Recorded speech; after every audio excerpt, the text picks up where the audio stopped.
Hi students. So now that you've had a chance to take a look at the final portfolio instructions and think about the problems a little bit and digest what they're asking of us, I wanted to go through and give you some hints just in case you might be stuck, just to kind of jumpstart your thinking so that we can get through these. So let's talk about what these questions are asking for. So for the first problem, it asks us to design a circuit that implements a function. The function is given in a sum of min-terms form, and then we have to change that to NOR/OR form and implement as a two-level gate array. And we need to submit the multisim schematic and take a screenshot verifying the simulation for a given input. So for this problem, you'll need to know how to write a Boolean expression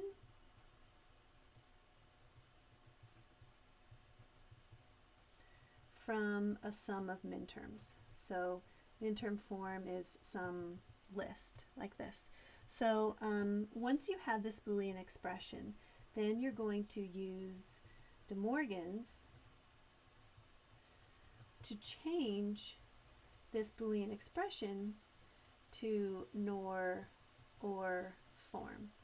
So recall, if we have some function f is equal to a sum of products, so this will be something like a, b plus c not d plus dot dot dot, something like this. This f is equivalent to f double prime.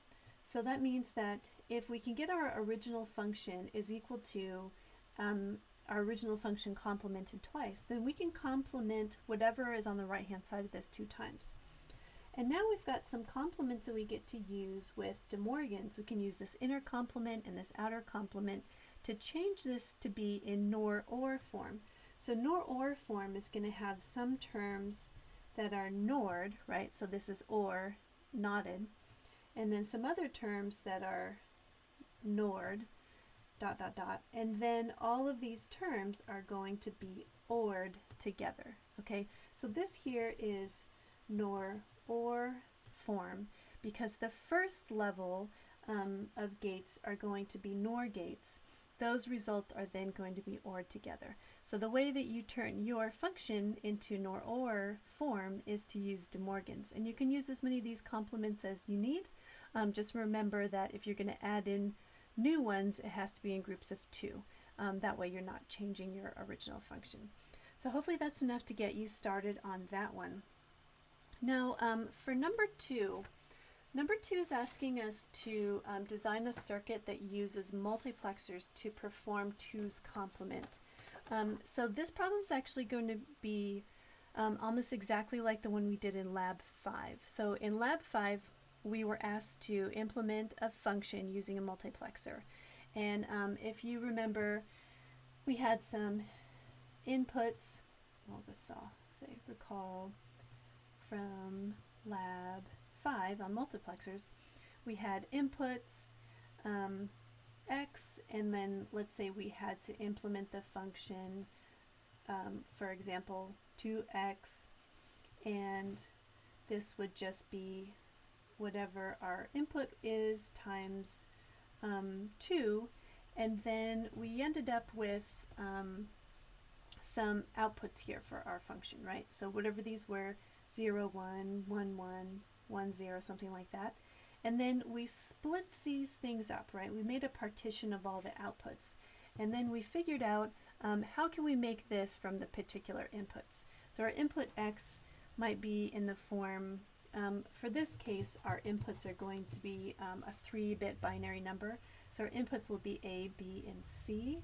And instead of 2x, our operation here is going to be 2's complement. Okay, so if we have input 0, 0, 0, we would do 2's complement on this original input for all the combinations of a 3-input number. And then we are going to have to figure out separately what our output columns are going to be, right? So if we have 3 bits of inputs, if we do 2's complement on all these bits, we're going to have 3 bits of output. And you can call this whatever. Let's say we call it DEF. Okay, so we're going to handle these separately.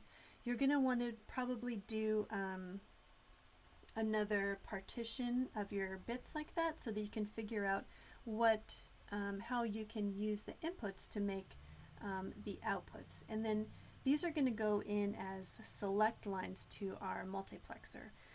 So the problem specifies that overflow bits are last. So if we have a carry bit from doing 2's complement, so a bit that results in basically the 4th position, the most significant position, but out of our 3-bit container, then that bit just gets lost. So we're simply going to drop it. And then from your truth table, you're going to partition your outputs and determine how the inputs can be used to get each partition of the outputs, and then these will be your multiplexer inputs. Then to implement the multiplexer as a gate array, you're going to follow this same procedure that we did in Lab 5. So for Lab 5, you guys went through how to make the circuitry that implements a 2-to-1 multiplexer. So you can solve this problem using a 2-to-1 multiplexer. If you choose to do it with a 4-to-1 multiplexer, then you'll need to generate the circuitry for that, but you'll follow the same procedure that we did in Lab 5.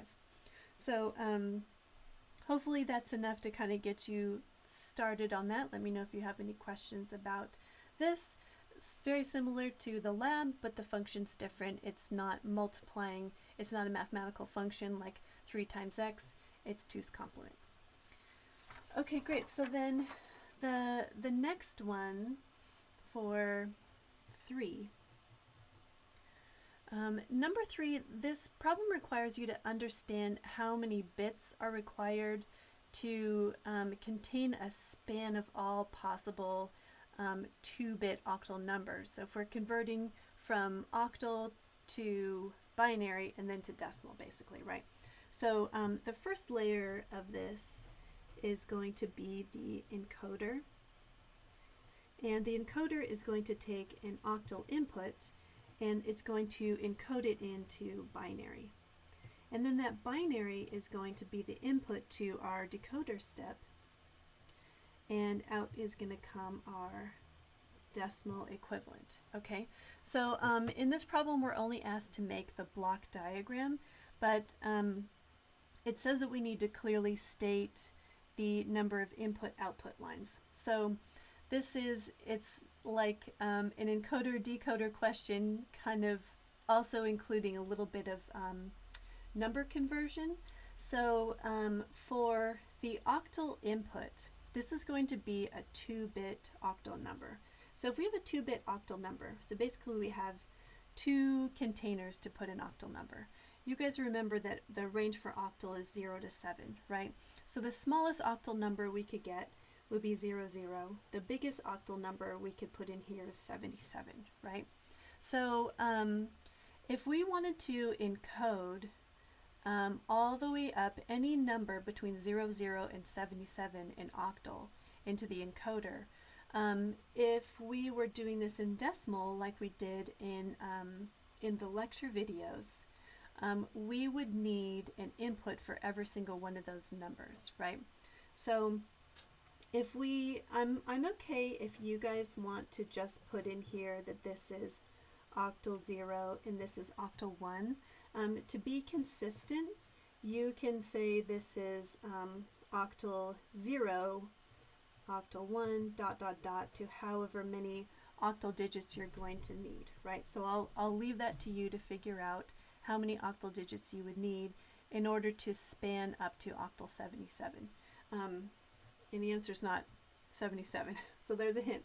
So then given that you have that many inputs coming in, how many binary outputs is that going to generate, right? So you're going to have binary outputs, binary 0, binary 1 to some binary number, and then those are going to be the inputs of your decoder. So given this number of inputs, so I'll say this is like X number of inputs is going to generate this Y number of outputs from the encoder, which is going to turn into Y number of inputs to the decoder, and then how many decimal outputs is that going to generate. So this will be Z number of outputs.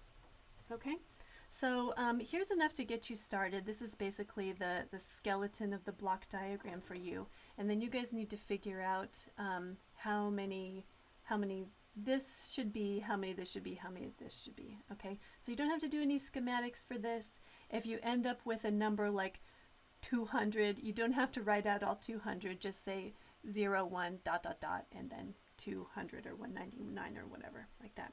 Okay, so let me know if you have any questions. Hopefully that's enough to kind of get you started on the right path for that one. Now for the last question, question 4 is you know how to do all of these problems separately, right? You can make the circuitry that adds two numbers together. You can make the circuitry that multiplies two numbers together. And you know how to use a multiplexer to switch between different inputs. So this question is asking us to put all that together. Okay, so let me help you kind of wrap your mind around that larger problem by giving you kind of a skeleton of what your truth table should look like. So if you read the problem, it says that your inputs are A, B, and op. So A and B are the 1-bit binary numbers that are going to be either added or multiplied. Op is actually going to be the select line that's going to select between operations, right? So op is going to say our operation is sum or our operation is multiply, all right? So that should be a hint to you that that should be your selector for your multiplexer. Okay, so let's make our truth table. So our inputs are op, A, and B. And let's just go through here. When op is 0, we're going to be adding A and B. And so we'll have our sum, A plus B. And then when op is 1, we will be multiplying A and B. So we can put that here in a different column if you want, something like this. So let me just kind of split these. And if, I'll just write this here. When op is equal to 1, that means we're going to add. And when op is equal to, when op is 0, we're going to add. When op is 1, we're going to multiply. Okay, so if you add these two bits together, right, these are, we're just adding the 1-bit numbers, right? So if we're just adding 1 bit at a time, we refer to that as a half adder. So this is going to generate kind of 2 output bits, right? It's going to give us a sum and a carry. So I'll let this be sum and I'll let this be the carry bit. So for example, this first one, 0 plus 0, is going to be a 0, and there's no carry bit, so I just populate that one with a C. And then you can figure out the rest of that. Then for multiply, multiply is going to happen when operation is 1, right? So if we multiply these 2 bits, same thing here, we're going to have sum and carry. This should really be multiply, but we're going to reuse this sum bit as our output for multiply, so it'd be easier if we don't actually have a separate output for that, but we could just reuse this one. So 0 times 0 is 0 with no carry bit, right? So that's the beginning of this part. Now you think about what should go here and what should go here, because when operation is 0, we know we want to be selecting this addition result. This multiplication result is still going to be computed, but do we necessarily care what this result is? Maybe not. Okay, so then let me separate this with another line, and I'll put my outputs here. So our output to the entire circuit is going to be carry in sum. All right, so you need to decide, based on the operation, when we which final carry gets picked. Is it this carry or is it this carry? and that gets populated here. Which sum gets picked as our final answer? Is it this sum or is it this sum? Okay, so these are going to be our outputs. We're going to use a multiplexer to select between the two depending what op is, right? So there's a couple ways you can do that. You might choose to have your addition circuitry here and your multiplication circuitry here, and then you're going to have your outputs from here, and then maybe these are going to go into, maybe this goes into a multiplexer like this that is controlled by op. Okay, so hopefully this helps you kind of visualize how you would kind of put this all together into one circuit, and what it means to use a multiplexer to switch between the two. Okay, so if you're not sure about this, you can again look at your lab 5 for how to make the circuitry for this multiplexer, because we went through how to make it for the 2-to-1. So if you end up using a 2-to-1, you can reuse that circuitry that you made. And also you can, this circuitry is going to be fairly straightforward. Just by looking at the outputs, you can figure out where the ands and ors and if you're going to need any knots or anything like that. So you just put it all together on your multisim schematic, and then make sure you're going to basically test this when operation is 1 to make sure that your adder circuit works and your multiplexer correctly selects that output, and you're going to verify it again simulating when the multiplying circuit is selected by op being 1. So you have to make sure that these outputs are the ones that the multiplexer selects and pipes out. Okay, so I hope that's enough to kind of get you started, and so you can start kind of wrapping your mind around tackling these problems in case you're stuck. Let me know if you have any more questions. I'm going to have a live help session, so if you guys have more questions tonight, we'll do that at 4 o'clock, 4 to 5, and it can go longer if you have more questions. And then if you can't make it tonight, I'll do another one tomorrow morning from 11 to 12. And again, that can go longer if you guys end up having some more questions. So just want to make sure that you're feeling confident about this material and you feel good going into the final portfolio. It's going to be due, you'll have all day Monday to work on it. It's not due until midnight that night, so 11:59 on Monday night. So you have all day Monday as well. Let me know if you have any more questions, or if you'd like me to talk about any more aspects of this or the expectations for the portfolio. You originally at the beginning of the semester, I said we would put this in an e-portfolio in Canvas. I think in the interest of time, just go ahead and put it in a regular doc, just like we've been doing for all the labs, so you don't have to mess with learning how to create that new e-portfolio. It'll just be easier. So, okay, good luck, great work this semester, and I'll see you today at 4. Bye.